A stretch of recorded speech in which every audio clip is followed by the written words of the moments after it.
Everyone. मैं BMS second prof की student हूँ और आज मैं अपनी और अपने जैसे कुछ स्टूडेंट्स की तरफ से एक इम्पॉर्टेंट इशू उठाना चाहती हूँ। हमारा academic calendar according to BMS का पैटर्न, एग्ज़ाम पैटर्न 1.5 साल का होता है। इसका मतलब है कि हमारा रिज़ल्ट हर साल मतलब अवेलेबल नहीं हो सकता। बाकी स्कॉलरशिप या बाकी जो शेड्यूल्ड ड्यूरेशन के बाद ही एक डिक्लेयर होता है या उसमें भी लेट हो जाता है कभी कभी। कुछ ग्लिच की वजह से या कुछ दिक्कत होने की वजह से। लेकिन जो स्कॉलरशिप का सिस्टम और गवर्नमेंट की पॉलिसी है वो अभी तक रियलिटी के साथ सिंक नहीं हुई है, स्पेशली हमारे रियलिटी के साथ। जो 1.5 साल के लिए स्कॉलरशिप में हर साल हमको अपना रिज़ल्ट डिक्लेयर करना पड़ता है, पर जब हमारा एग्ज़ाम ही 1.5 साल के बाद होता है, उसके रिज़ल्ट्स 1.5 साल के बाद होते हैं, तो हम अपना रिज़ल्ट कैसे अपलोड कर सकते हैं? तो हमको 1 साल का पॉज़ लेना पड़ता है। जैसे मेरा एडमिशन था, मैं 2023-24 बैच की स्टूडेंट हूँ। तो मैंने जब 2023 में एडमिशन लिया था तो उस साल मैंने स्कॉलरशिप के लिए अप्लाई किया। तो उस साल मेरा जो स्कॉलरशिप था वो 12th के रिज़ल्ट के बेसिस पे आ गया। ठीक, फर्स्ट प्रॉफ में मुझे स्कॉलरशिप मिल गई, डन। फिर 2024 में फिर मैंने स्कॉलरशिप के लिए री रजिस्ट्रेशन होता है हमारा, एक बार रजिस्ट्रेशन हो जाता है, उस पर फिर हम लोग रीन्यू करते हैं। तो फिर मेरा रजिस्ट्रेशन रीन्यू हुआ। तो उस साल मैंने एग्ज़ाम नहीं दिया था, still I was in first prof. 2024 में भी still I was in first prof. 2025 में भी मान के चलिए, 2025 में हमारा एग्ज़ाम हुआ था 2025 के अप्रैल में। तो 2024 में भी मेरा कोई रिज़ल्ट नहीं आया, तो मेरे पास अब 12th का रिज़ल्ट भी लगाने को नहीं था। तो मैंने 0 ऑब्टेन्ड मार्क्स और 0 टोटल मार्क्स और 0 ऑब्टेन्ड मार्क्स डाल के मैंने अपना रजिस्ट्रेशन कंप्लीट किया। उस पर भी मेरा स्कॉलरशिप नहीं आया। उसका मुझे कमिटी के द्वारा मेरा सारी चीज़ें फॉरवर्डेड थी, everything was logged forwarded and everything was done. PFMS भी मेरा वेरीफाई हो चुका था, मेरा बैंक अकाउंट सब कुछ क्लियर था। उसके बाद मेरे पे मैसेज आता है कि मेरी स्कॉलरशिप नहीं मिल सकती मुझे, बिकॉज़ मैंने लास्ट जो भी एग्ज़ाम्स के लिए जो एग्ज़ाम का मार्क्स चढ़ाने के लिए बोला गया था उस पर वो मैंने नहीं किया था, क्योंकि मेरे एग्ज़ाम्स हुए नहीं थे तो मैं मार्क्स कहाँ से चढ़ाती। तो फिर उस पर मेरा एप्लीकेशन रिजेक्ट कर दिया गया, डन। 2025 में मैंने फर्स्ट ईयर का एग्ज़ाम कंप्लीट किया। अब 2025 में जब मैंने दोबारा रिन्यूअल किया, मैंने अपना मार्क्स ऑब्टेन्ड भी चढ़ा दिया और मैंने अपना ऑब्टेन्ड मार्क्स और टोटल मार्क्स मैंने दोनों चढ़ा दिया, एवरीथिंग वाज करेक्ट। उसके बाद से स्कॉलरशिप कमेटी का 10 मार्च 2026 को ये डिक्लेरेशन मेरे पे दिया था। स्टिल इस बार भी मेरा PFMS डिस्ट्रिक्ट लेवल से, कॉलेज लेवल से, everything was logged and verified. I was clear, all set. इस साल उन्होंने मुझे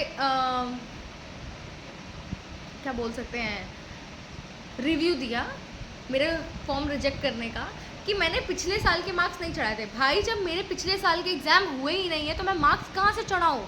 और जो एग्ज़ाम दिया है मैंने उसके मार्क्स तो आपको चढ़ा दिए। जब हमारा एग्ज़ाम ही 1.5 साल का है तो हम हर साल कहाँ से रिज़ल्ट लाएंगे, जब हमारे एग्ज़ाम ही नहीं हो रहे हैं हर साल। तो हम तो पिछले का ही रिज़ल्ट चढ़ाएंगे। हमने तो ये भी मान लिया कि चलो ठीक है भाई, हमारे प्रॉफ में 3 प्रॉफ हैं, first prof, second prof and third prof, 1.5 साल के प्रॉफ हैं। तो हमने सोचा चल भाई, फर्स्ट ईयर के जब रिज़ल्ट आएंगे तब हम सेकेंड ईयर में लगा देंगे। फर्स्ट ईयर के हमें जो भी स्कॉलरशिप थी वो हमारा 12th के बेसिस पे मिल चुका था, एक स्कॉलरशिप मिल गई। अब दूसरा एग्ज़ाम हो रहा है तो दूसरे एग्ज़ाम के बेसिस पे ही दूसरा एग्ज़ाम स्कॉलरशिप मिल जाना चाहिए था।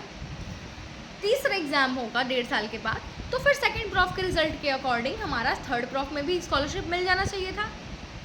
लेकिन यहाँ पे हो रहा है गवर्नमेंट, स्कॉलरशिप कमेटी और स्टूडेंट्स के बीच में ग्राउंड लेवल पे सिंक का ना हो पाना। We are failing, the sync is Fehling.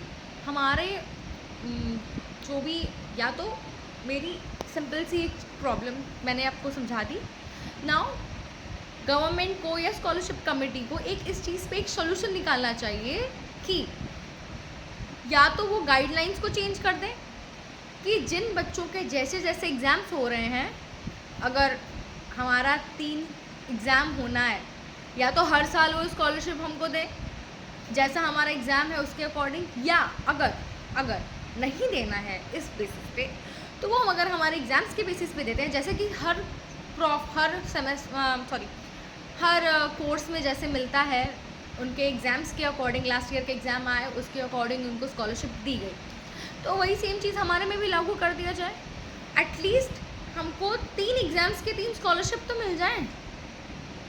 First year के स्कॉलरशिप 12th के बेसिस पे मिल गया, we are done, we are happy, we are doing well.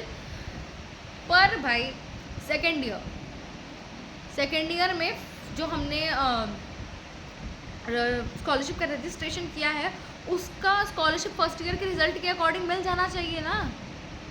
अब आप ये बोल रहे हो कि नहीं, जो पिछला साल आपने छोड़ डाला है, जिसमें आपको 0 जिसमें आपने एग्ज़ाम्स दिए ही नहीं हैं, उसके भी रिज़ल्ट चढ़ाओ। कहाँ से लाएं हम रिज़ल्ट? हमारे पास रिज़ल्ट नहीं है। हमारा प्रॉफ का एकेडमिक कैलेंडर ऐसा ही है। हमारा एकेडमिक कैलेंडर 1.5 साल का है। हमको एग्ज़ाम्स 1.5 साल पे कंप्लीट करके देने हैं गवर्नमेंट को।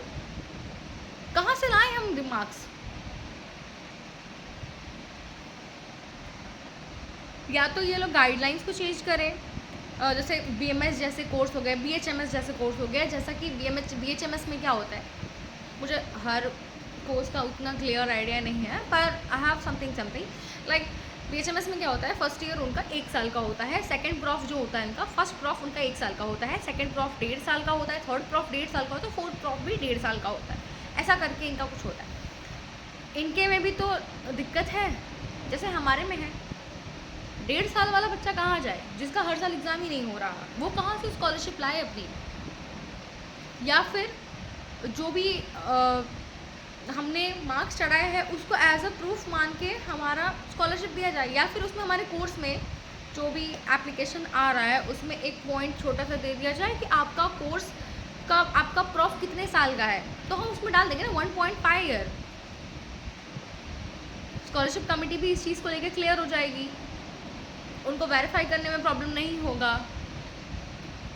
Okay, they should mention this. अगर सिस्टम हमारी रियलिटी को समझने लगेगा तो ना सिर्फ हम स्कॉलरशिप का प्रोसेस फेयर हो जाएगा, बल्कि स्टूडेंट के ट्रस्ट भी बना रहेगा towards the government, towards the scholarship committee, towards our profession. And we really need this money, really. हम मज़े नहीं करने वाले भाई, हमको अपनी फीस भरनी है। Thank you, please do consider this. इसको आप अच्छे से शेयर करो, लोगों को एटलीस्ट मोटिवेट करो कि हम एटलीस्ट अपनी प्रॉब्लम तो सामने रखें। What we are feeling we should express, because it is the only way we have. We don't have any other way, any other option. So please do express your thoughts in front of the government, so that only they can fix it. Thank you, have a nice day, bye.